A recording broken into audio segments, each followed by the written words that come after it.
Assalamualaikum warahmatullahi wabarakatuh. Perkenalkan, nama saya Nengah Kurniatul Haironi, NIM 2041050100054 dari kelas Perbankan Syariah 3. Di sini saya akan memaparkan materi yang berjudul Pengantar Ekonomi Makro Islam. Yang pertama yaitu pengertian ekonomi. Ilmu ekonomi merupakan seni yang tertua di dunia. Istilah ekonomi itu sendiri berasal dari bahasa Yunani, yaitu oikos nomos, yang berarti tata laksana rumah tangga. Yang kedua yaitu pokok ilmu ekonomi.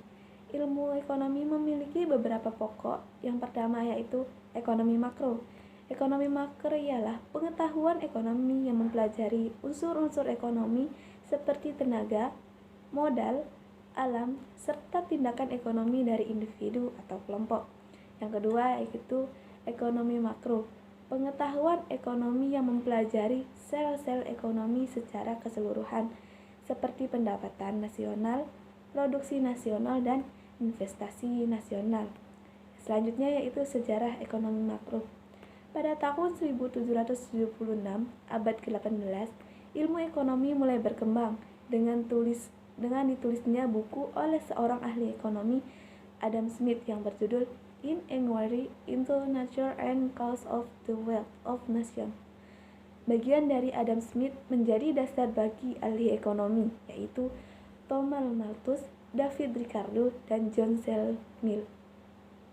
Pada tahun 1930, abad ke-20 melahirkan ahli ekonomi yaitu John Maynard Keynes dengan hukum yang terkenal yaitu General Theory of Employment, Interest and Money. Yang keempat yaitu perbedaan ekonomi mikro dan makro. Dalam menganalisis ekonomi mikro pada umumnya meliputi bagian-bagian kecil dari keseluruhan kegiatan perekonomian.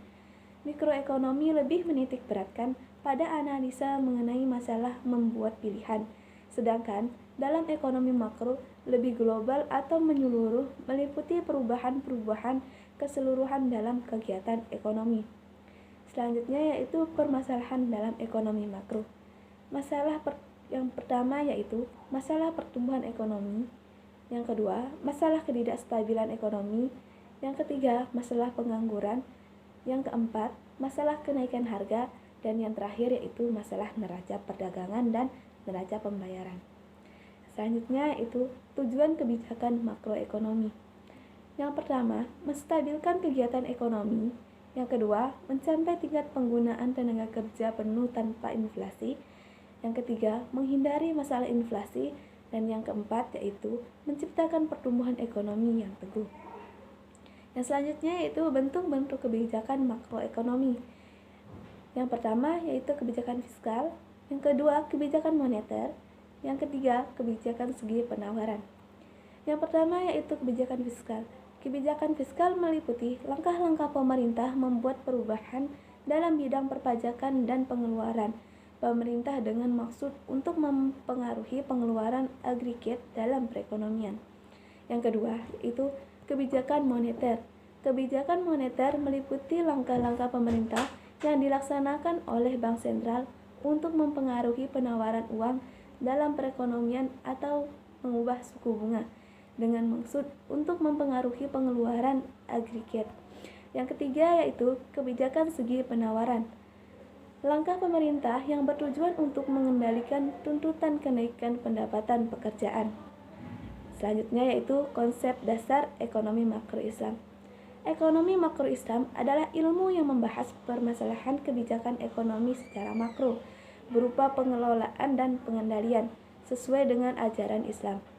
Ekonomi dalam Islam bermuara kepada akidah Islam yang bersumber dari syariatnya, Al-Quran Al-Karim, dan As-Sunnah Nabawiyah yang berbahasa Arab.